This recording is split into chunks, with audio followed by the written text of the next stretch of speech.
Thank you, Mr. Greider. Good afternoon, everyone. Hope you are all enjoying the beautiful weather we've been having recently. It's one of the nice things about this part of the country during September is usually pretty nice weather. And I know the mushrooms are up and flourishing, and if you know me and my wife, that means we're out in the woods all the time. So it's been very nice recently. You know, when thinking about how to pull together a sermonette or what to talk about, we often, well, maybe I shouldn't say we, maybe it's just me, often look at the world around us and what's happening, things that may be of immediate concern, and try to draw some lessons from that. Or if we're close to a holy day or feast, we can talk about those days, or we can, draw a particular lesson from some detail of that, or we look at our personal lives. And next Sabbath, for example, is the day before National Talk Like a Pirate Day. And I notice that Dr. Britt has not asked me to speak on that Sabbath. Oh, come on, what could go wrong? Dr. Britt's a very wise man, actually. But 20 years ago today, as I'm sure we are aware, the world around us changed. In America, which had before that time been largely immune from the ravages of terrorism that much of the rest of the world had been feeling for decades, was thrust into the middle of that horrible mess. The World Trade Center towers, which were a symbol of American confidence, ingenuity, power, ability, are no more. And we as a people and a nation have been changed forever. We look at the world differently. We react to the world differently. What is it about towers? Cities compete to have the tallest or the most impressive ones. Way back in the 19th century, the Eiffel Tower, for example, the tallest building in the world for many years. Big Ben, the large clock tower in London. Recently, the Burj Al Arab in I'm sorry, I may have pronounced the name incorrectly, the large tower in Dubai. They're showcases of wealth, technical ability. Castles and keeps in the Middle Ages, they were refuges, places of strength and protection. And David in the Psalms refers to God as his tower of strength. What is it about towers? Well, thousands of years ago, another group of people got together to build a tower. And later generations would know of it by its name, the Tower of the Gate of God, or Babel, we call it. Let's take a brief look at Genesis 11, verses 4 through 8. Genesis 11, verses 4 through 8. And I should pause here and also welcome all of those who are watching in on the video feed. It's good to have you with us virtually. We look forward to having you back with us in person as soon as possible. Genesis 11, verses 4 through 8. They said, the people, after the flood, gathering together in the plains of Shinar, they said, "Come, let us build for ourselves a city and a tower whose top will reach into heaven, and let us make for ourselves a name. Otherwise, we will be scattered abroad over the face of the whole earth." And the Lord came down to see the city and the tower which the sons of men had built. The Lord said, "Behold, they are one people, and they all have the same language. And this is what they begin to do, and now nothing which they purpose to do will be impossible for them. Come, let us go down there, confuse their language, so that they will not understand one another's speech." So the Lord scattered them abroad over the face of the whole earth, and they stopped building the city. The main theme that I would like to highlight here is the fact that man acted contrary to God's wishes. He had told them, "Be fruitful, multiply, spread out across the earth," and their natural reaction was, "No, let's build a city, let's build a tower, let's keep ourselves together, let's build a tower that goes up to heaven." So they acted contrary to God's wishes, and God took action. The tower was no more, and the world of man changed. What are towers made of? How are they built? Well, at home, and I looked for it today and I couldn't find it. It's somewhere in my packs of things that I've moved about the house so that the work could be done. The contractors could do the work they need to do inside the house. But anyway, back home I have a piece of mud brick. It's about 4,000 years old or so. It's made with dirt and straw. And I found this brick while I was excavating at the city of Hatzor in Israel. And it was originally about the size of 2 loaves of bread put together. So about this big, about that high.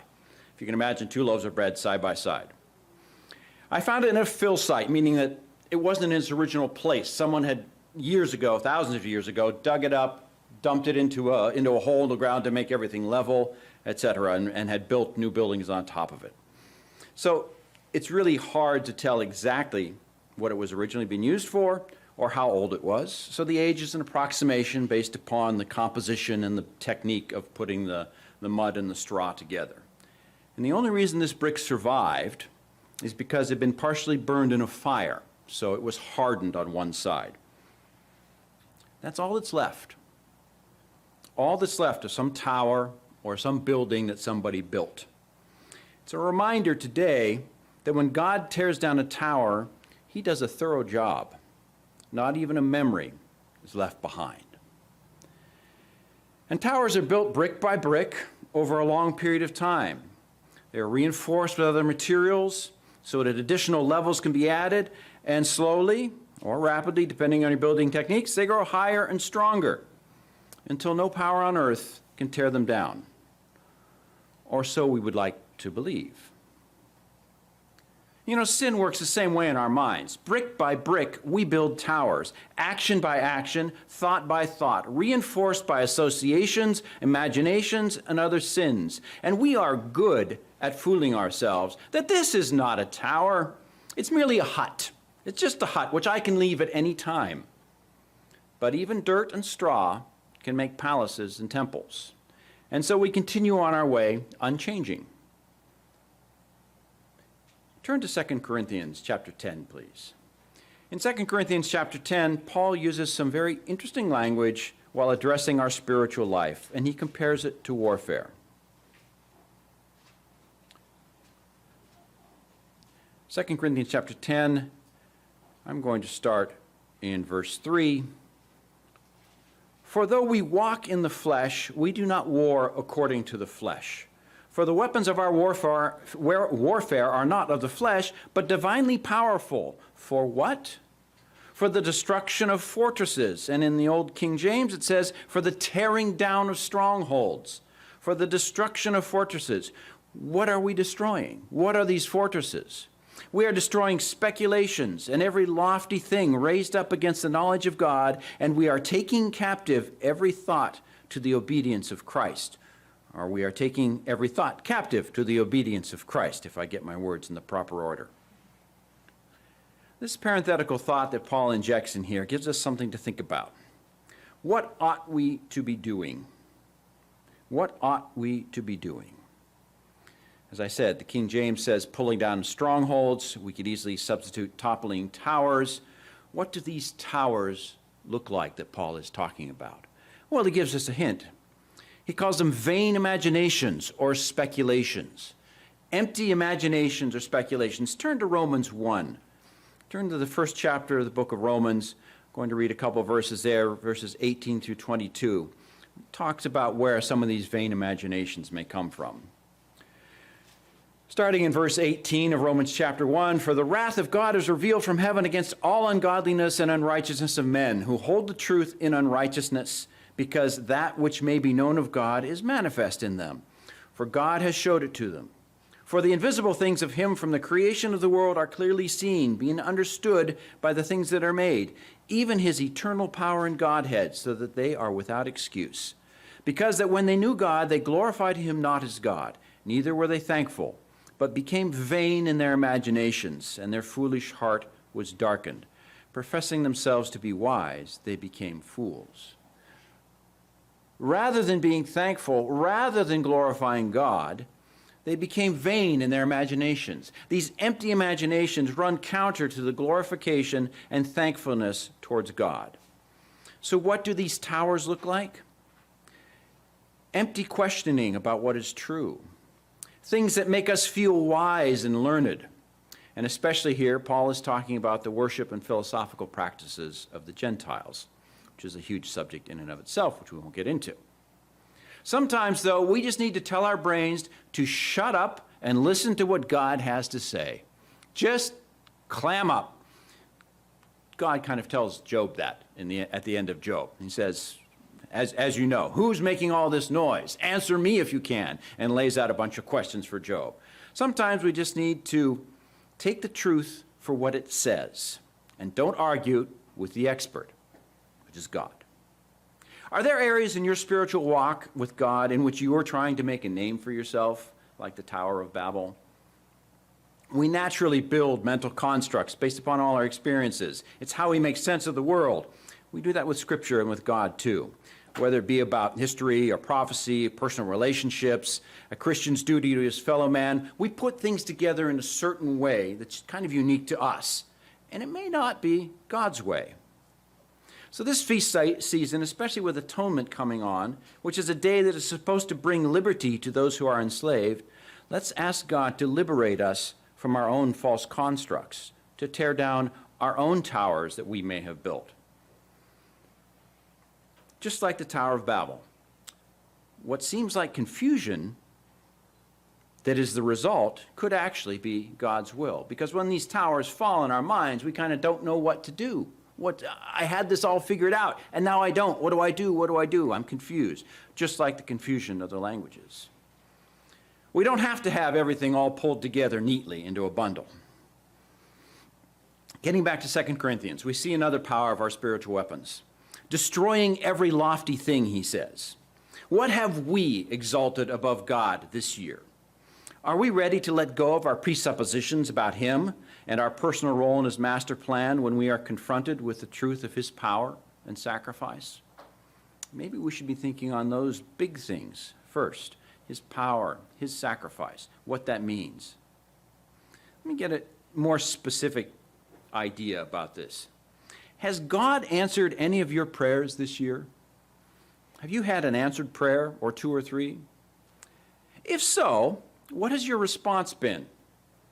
Has it been, God answered my prayer. I must be pretty cool. He listened to me. Hey.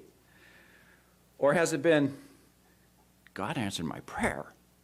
What do I do now? I'm so grateful. I need to listen to him even more. Different reaction to the same thing. In other words, we can use God's action in our personal lives to build ourselves up or to exalt God. Which is it going to be? Which is it going to be?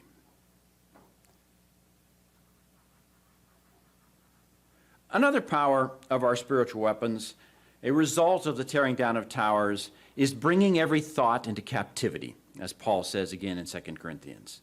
Look, a brick tower is built one brick at a time, and our vain imaginations are built one thought at a time as well. And it's one thing to tear the towers down. It's another to learn to stop building them in the first place. We do this by allowing our thoughts to be captive to Christ. Our thoughts must originate from the place that Jesus is our Lord and Master. What if every thought you thought was an offering to God? What would you want that thought to look like if it was an offering you were giving to God? When our personal towers fall, we must be forever changed. Our world should not be the same thereafter, and we should learn to stop building them. Once our vain imaginations, empty speculations are torn down, and our thoughts are captive to the Messiah, then there's one more tower that will fall. One more. Turn to Matthew 16:18, please. Matthew 16:18.